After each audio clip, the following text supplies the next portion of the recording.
Guide complet sur la sécurité financière au Québec. La sécurité financière consiste à protéger les individus et les familles contre des risques économiques imprévus. Au Québec, ce domaine est strictement encadré par des lois comme le Code civil du Québec et d'autres réglementations provinciales et fédérales. Le Code civil du Québec établit les règles fondamentales concernant les contrats d'assurance, la capacité juridique et les obligations des parties. Les conseillers doivent maîtriser ces principes pour exercer leur métier efficacement. Les contrats d'assurance reposent sur la bonne foi et incluent des concepts comme l'intérêt assurable et les primes. Il existe des assurances individuelles et collectives, chacune avec ses spécificités. Les conseillers en sécurité financière gèrent également des produits comme les rentes, les régimes de retraite et les comptes d'épargne, essentiels pour le bien-être financier à long terme.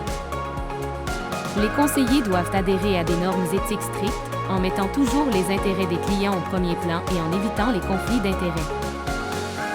L'Autorité des marchés financiers, AMF, veille à la conformité des conseillers et des institutions. La certification et la formation continue sont des exigences clés. Les conseillers ont des responsabilités légales, notamment la collecte d'informations précises, la conservation des dossiers et la protection des données personnelles. La gestion des réclamations et des plaintes est une fonction essentielle pour assurer la satisfaction et la protection des consommateurs. Les conseillers doivent comprendre les spécificités des assurances collectives pour conseiller efficacement les groupes et les employeurs. Le succès dans ce domaine nécessite des compétences en communication, en analyse financière et en résolution de problèmes, ainsi qu'une solide base juridique et technique. Pour plus d'informations, veuillez vous référer au premier commentaire.